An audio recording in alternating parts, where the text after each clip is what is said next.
Shalom à vous les habitués de cette émission, les ASMTEV. Shalom à vous aussi, pasteur. Amen. Vous êtes les pasteurs Botandala de N-Morph Tabernacle de Basel, en Suisse. C'est juste. Soyez les bienvenus dans cette émission, pasteur. Merci. Et nous vous souhaitons un bon séjour également en République démocratique du Congo, particulièrement ici à Kinshasa. Vous avez cru au message du temps de la fin très jeune, donc à l'âge de 13 ans à Kulungungu. Oui. C'était à quelle occasion? Bon, j'ai cru très jeune dans le sens où j'ai cru d'abord le message, j'étais à Likasi, où mon grand frère aîné venait d'arriver. C'est lui qui avait cru le message à Kinshasa. Et il est venu en 84 à Likasi chez nous.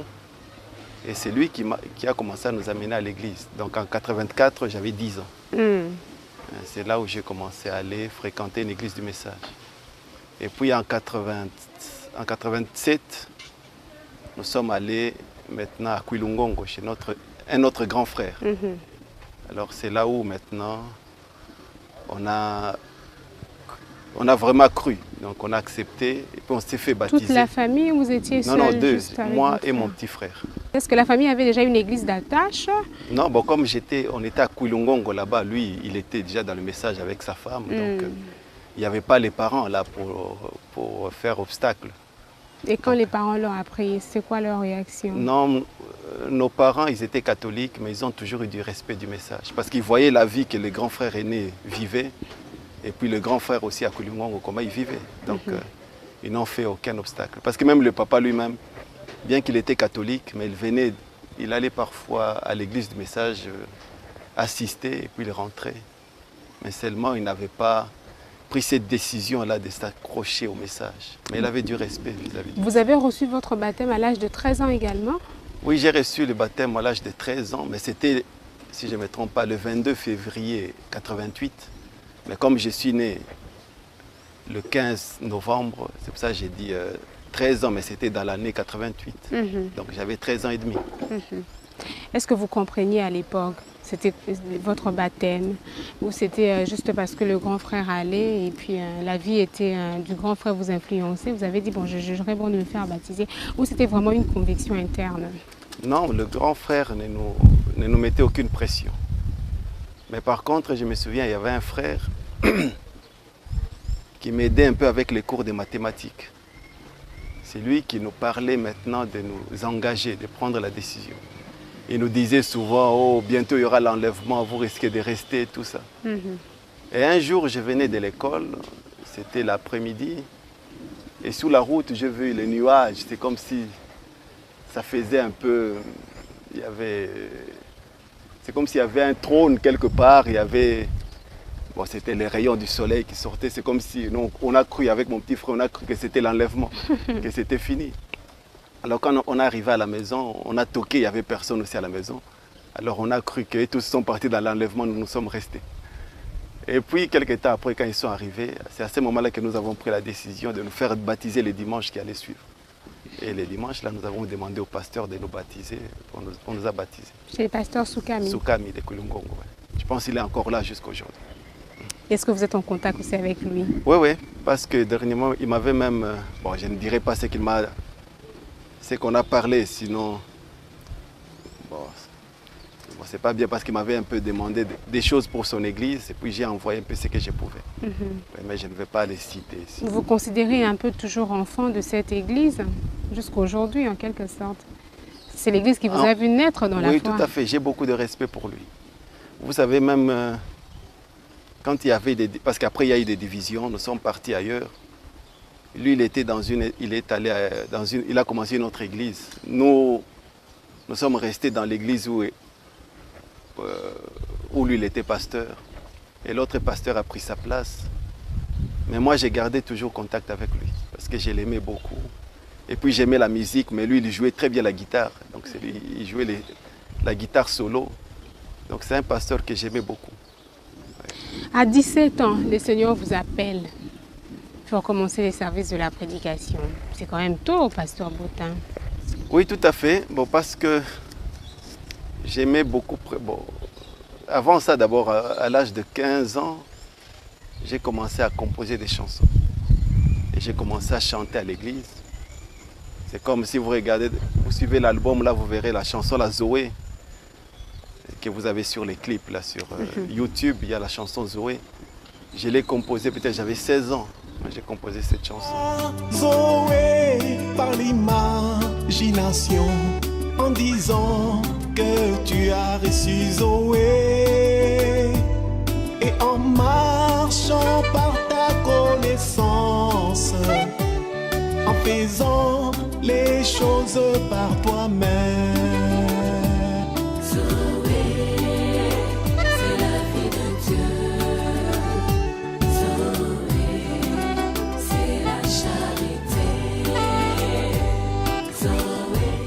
Donc il y avait l'inspiration, j'aimais chanter, et puis j'ai senti dans mon cœur qu'il fallait quand même que j'apporte aussi la parole. Alors j'ai commencé à prêcher, c'était à l'école, ce n'était pas dans une église du message. J'ai commencé à prêcher à l'école, avec les amis. Et c'est comme ça que j'ai commencé à prêcher. Et puis quand il y a eu cette division-là,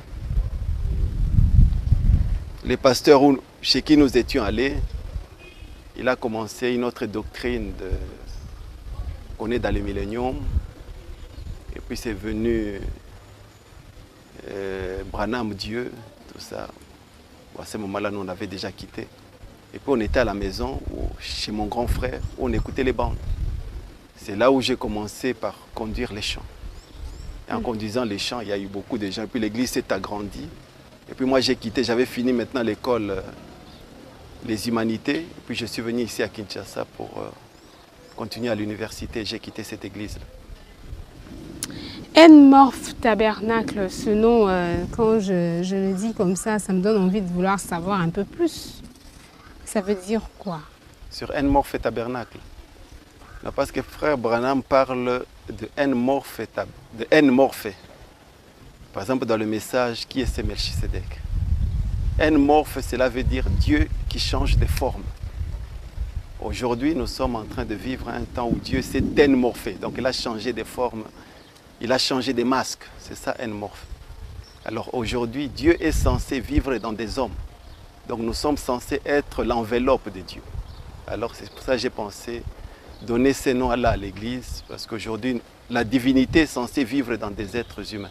C'est comme aujourd'hui quand j'ai... Quel parallélisme vous faites entre le nom de l'Église, cette signification de N-Morph et faire porter cela à l'Église? Non, c'est juste le nom qu'on donne à l'Église. Pour moi, c'est juste pour montrer ce que nous croyons. Hein, c'est comme quand quelqu'un donne le nom à l'Église, par exemple Zoé Tabernacle. C'est juste pour montrer que non, ils croient dans la vie de Dieu. Tu vois. C'est un peu dans ce sens-là. Les noms qu'on donne à l'Église, c'est juste pour montrer un peu notre identité. Donc nous sommes les gens du message, nous devons trouver les noms dans le message que nous avons cru. En tout cas, c'était une parenthèse parce que ça me faisait un peu poser des questions. Alors, parce que nous revenons sur votre appel. Vous êtes appelé à prêcher à 17 ans. Est-ce que le Seigneur vous avait rencontré ou bien vous a rencontré plus tard? Non, à 17 ans, c'était juste l'amour pour mon Seigneur qui m'a poussé à prêcher. Ok. Je n'étais pas, je peux même dire que je n'étais pas encore rempli du Saint-Esprit. Donc pour être sincère avec vous, donc j'ai commencé à prêcher à l'âge de 17 ans. Et à un moment donné, j'ai quitté Kwilu pour venir ici à Kin, à l'université. Sincèrement, ma vie n'était pas à la hauteur, elle n'était pas très bonne. Parce que je n'ai jamais fumé dans ma vie, je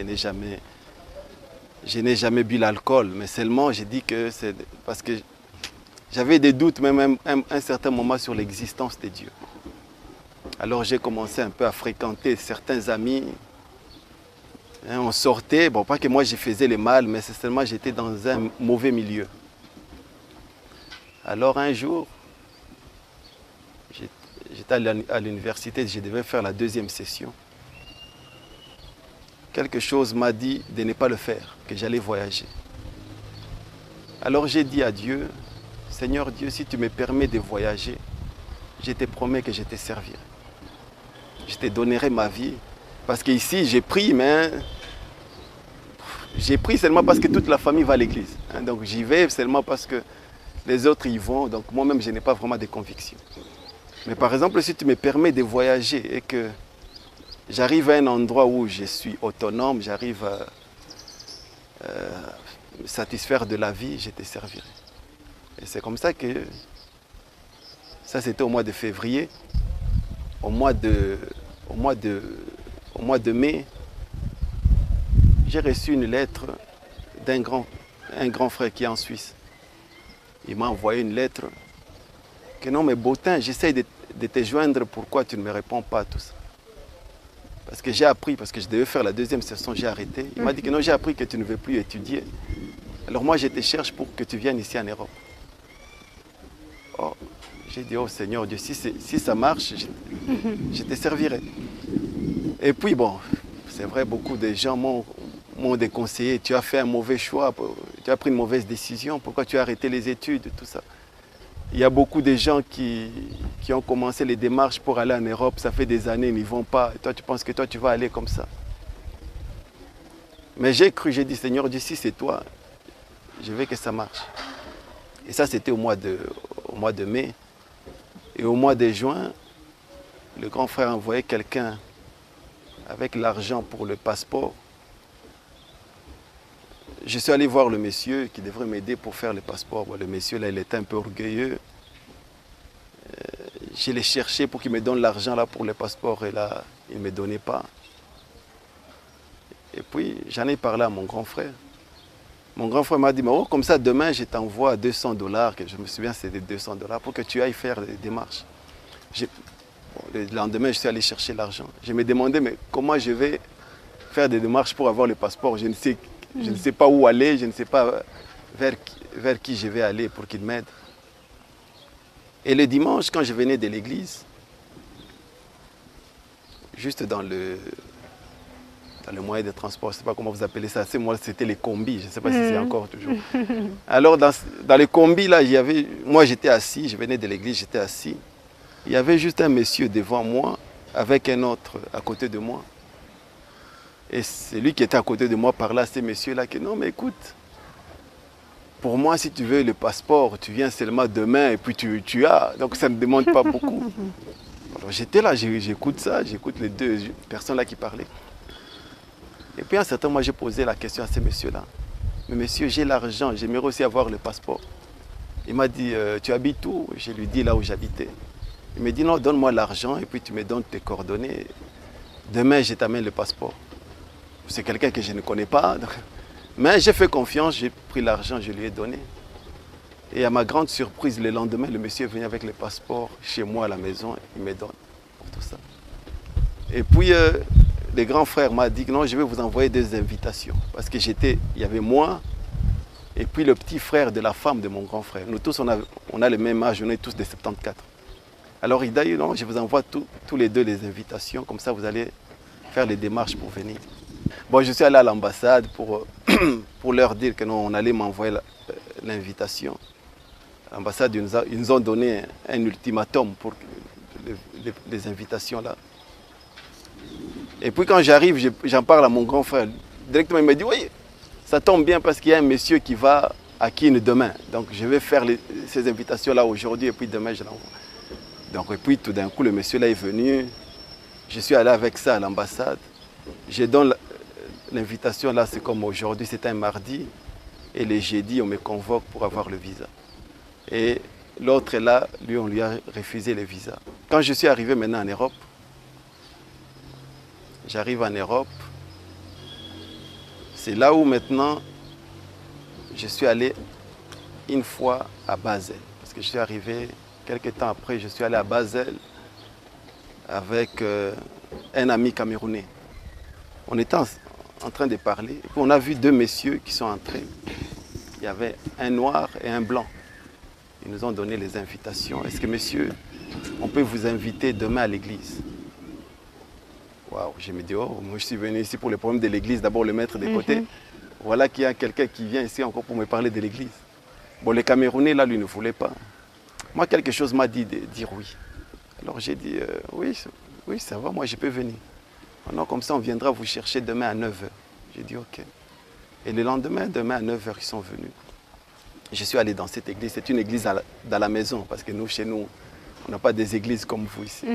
On a des églises dans des maisons ou bien dans des petits endroits. Alors j'arrive là, j'entre dans l'église.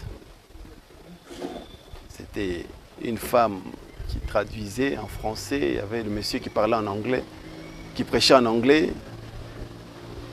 Et il y avait d'autres jeunes qui étaient là avec des... Il y avait un Africain qui était là avec des rastas, donc il avait tressé ses cheveux. Donc c'était un peu... Bon, pour nous, les gens du message, c'était vraiment en dehors de la ligne, quoi. En dehors de l'ordre. Mais le monsieur, quand il a prêché, quelque chose m'a frappé. Quelque chose m'a frappé parce que j'ai pensé... Il y a des souvenirs qui me sont venus en tête.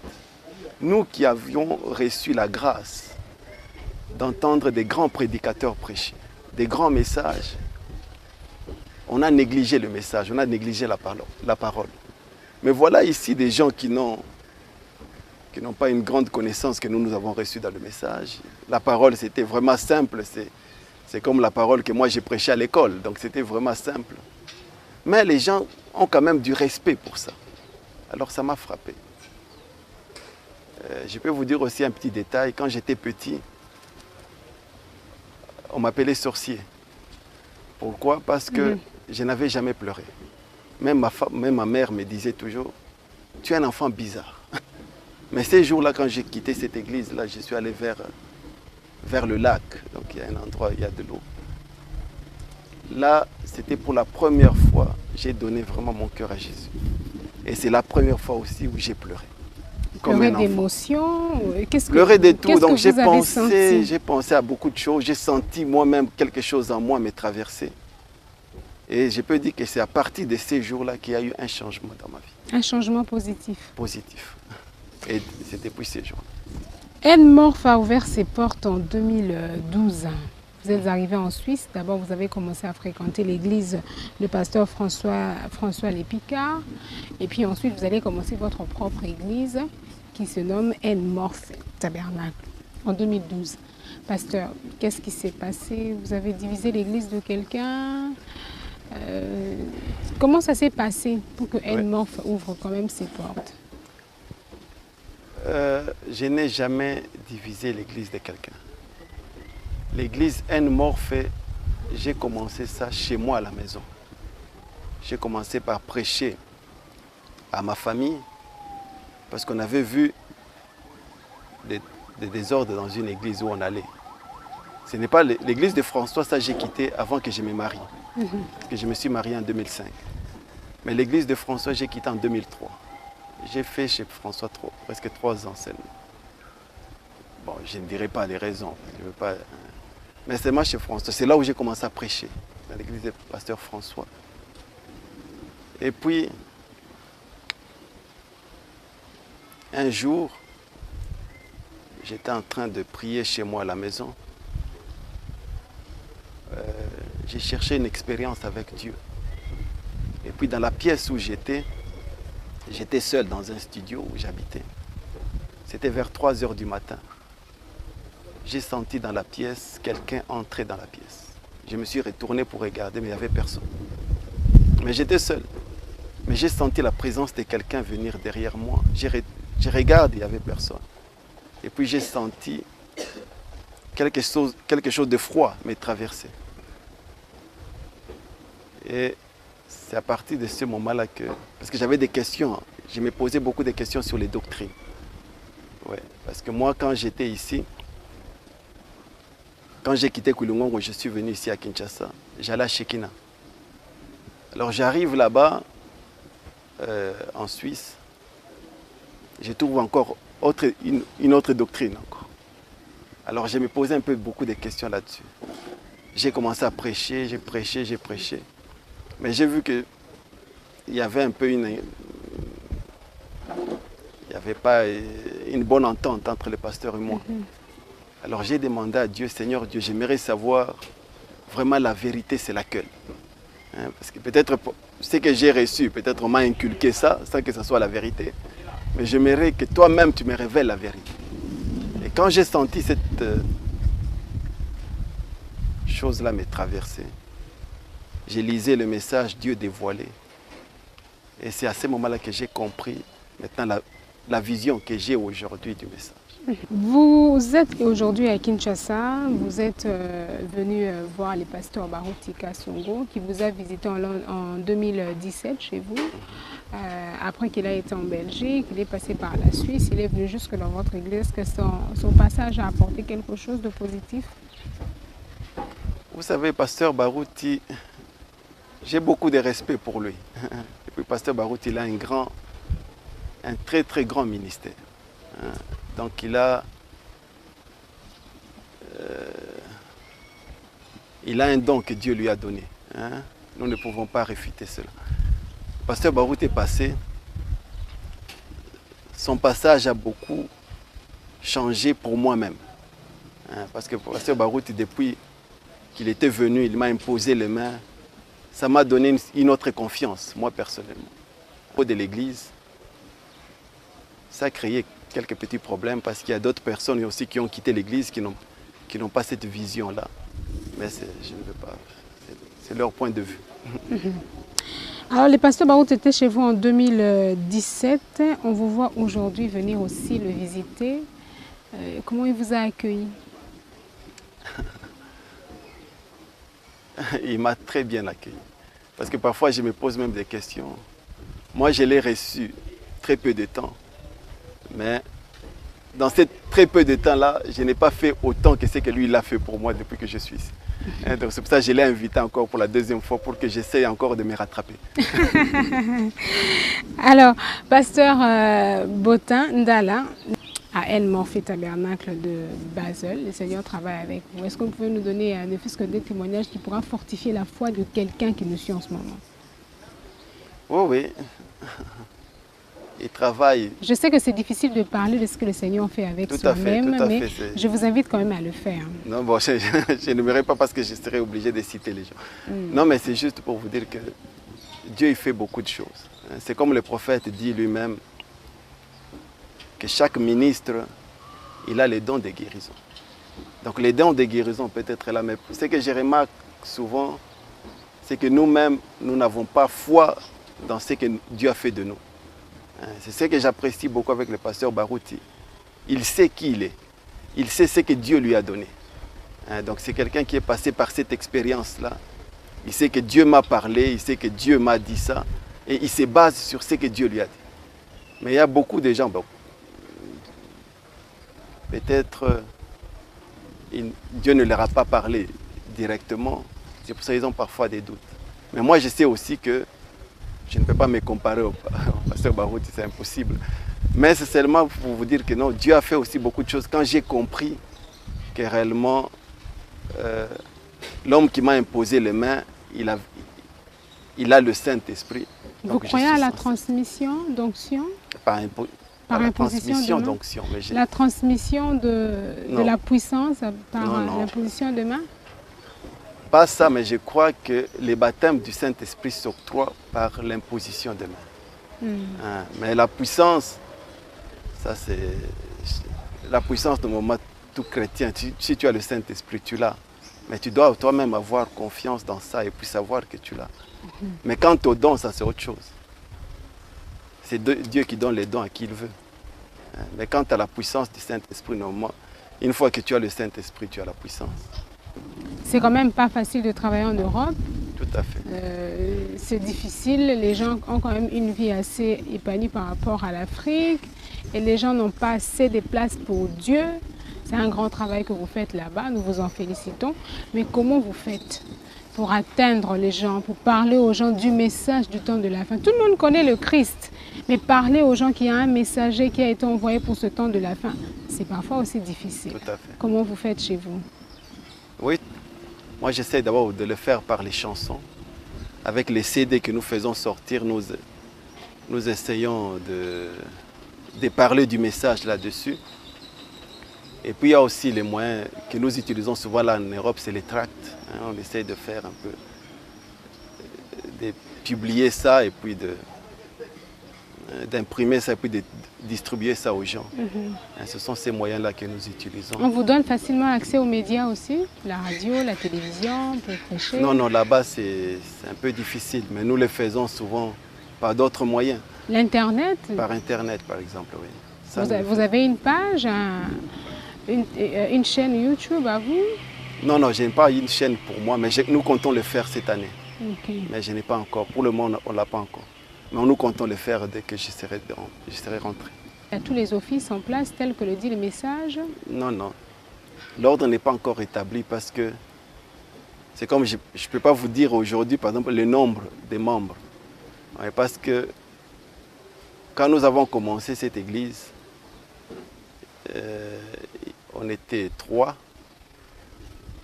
Et les gens qui viennent souvent en Europe, ce ne sont pas comme les gens ici. Il y a beaucoup de gens qui viennent quand il n'y a pas de travail. Mais une fois que la personne trouve du travail, souvent les personnes partent. Donc c'est difficile d'avoir vraiment, d'établir un ordre parce que ce sont les gens qui sont là comme aujourd'hui, ce sont de nouvelles personnes. Donc il faut attendre encore que ces personnes-là comprennent les choses pour qu'on puisse leur donner des responsabilités.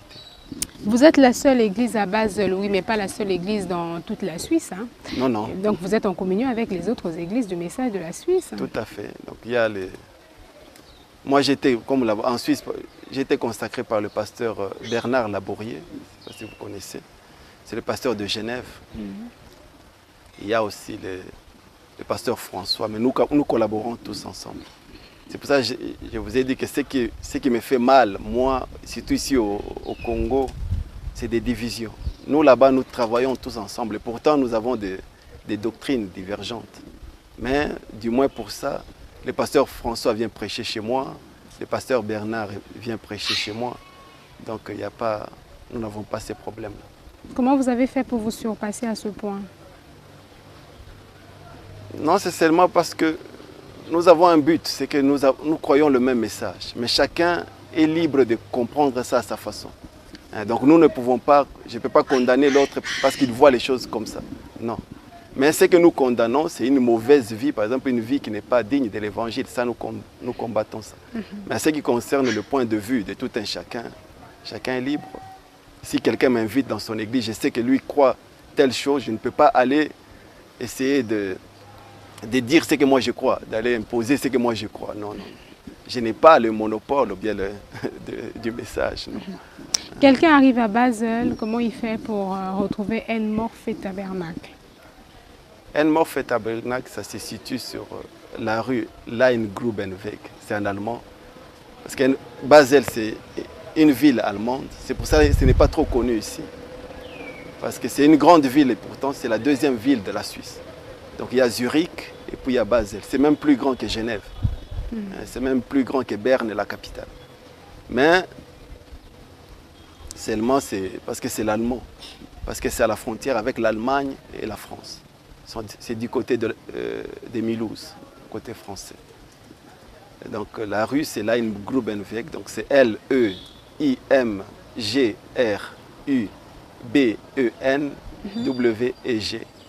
Donc c'est Leingrubenweg, numéro 4 et 6. Comment on peut vous retrouver un numéro de contact, une adresse mail par exemple? Ouais, le numéro de contact c'est 0041 76 388 37 06.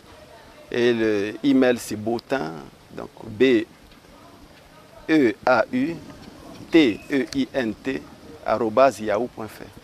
Merci pasteur. Je vous vois avec des DVD. Est-ce que vous pouvez présenter ça? Il y en a à suffisance, les enfants de Dieu peuvent s'en procurer? Bon, j'ai amené 1000. 1000 CD. exemplaires. Oui, okay. Ça c'est le...